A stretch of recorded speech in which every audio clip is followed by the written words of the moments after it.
Yamakwa ba edeba video we so and your first time I watch my video. I was say what choose a video we saw your Ghana ni and now use postpaid and now prepaid. When him says say ECG equal cashless.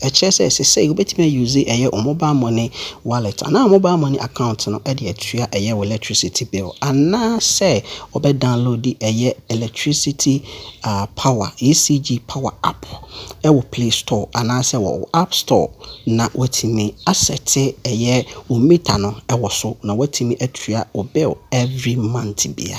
And your first time I hear my video, you are welcome to this video. Thank you for choosing. Do well to subscribe, like this video and share to your friends. Say the beya your payment of electricity bill no be easy at the amount. And take note, many juma our electricity company of Ghana. Made the way just for education purpose only. And it is all download the app on you are saying an app on AC at here. Way a there home no and on the amount everything about the ECG information via omodeba. You will meter option meter no and no obohono na ebema meter information. Medical video e dia ba said you obesi add meter into na de men kohono. Over this option now, obo se me itana me add ye no ho. Obetimi add a prepaid meter, obetimi add a postpaid meter. Into use prepaid obetimi add, we use postpaid in so obetimi use this app. Intimament show sir enema ya yehu animu heye estimated consumption for August. Into sha ene second August. Into from 1st August to 2nd August, 1st August to 1st August. Osha me consumption 6 cedis 59 pesos. 6 cedis 59 pesos. And now we share kilowatt and so may using so as a kilowatt per hour no so a bet your kilowatt we're using for the day, which is 4.23 kilowatt and now 4.23 kilowatts and I may use it. So cost one so as interface yan so no obese daily actual consumption of your meter. It will show me meter yama adia 4.23 kilowatts per hour. It is also more information about view details na edobeba ha. Obehu monthly summary and your opening balance. Opening balance no balance honoma ese we day utua. So this debit or credit was carried over from last month. That is my last month bill buyer ese mutua no.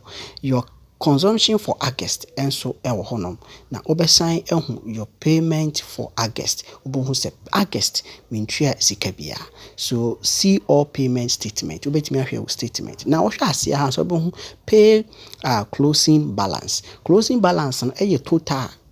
Okay, a car would ye nyina ti se opese utua no a obebo pay closing balance no oboswa eno na wutua o previous month a car wode any month na yesim no a car wode nyina na wutua se won pene san so de a ene obekọ back inti se woba back nso a edosan ebeba o meter hono no na obehu se pay bill ti obebo pay bill no so na de waba ha aha no ebema ho kwan ama wabo amount a wahoden betumi a wobetua for the month no.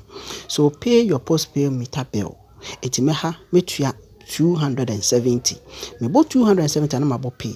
Now at the member has say it is a me bedru hanoma ese me select me mobile money account na ma select say me di betua me momo me di betua me electricity bill no me select into wo hwa eno na me din ewo ho no na ma select no wo select bia obebo confirm inti ubo confirm na edo beba ha ama aka cho se hwe hu se umita na o ade ye no eno a pepepe na aselect no o ready na hu se ye no ano ne dia ene obebo this is correct obo this is correct ni wi a afi the pop up beba ama wabo omomo pin no obo hu se ya tro ha I have paid any kind must once twen ne bo omomo pin na sika nenti na nya message ansa na wo wi a wabo I have paid no na obo I have paid ni wi a message te say success payment was successful. Afi na chese wetimi atua light bill no obetimi abo check status no so am won say the payment no esikoye bon se bibia ayo successful opese o view receipt obebo view receipt obon say a print or receive kama e de amount obo download receipt na obetimi download receipt e PDF na wako print na wa save e de ato ana say obe save e wo phone so. This is how you can pay your ECG post bill through the ECG Power app. Thank you for watching this video. Please do well to subscribe, like, and follow. Bye bye.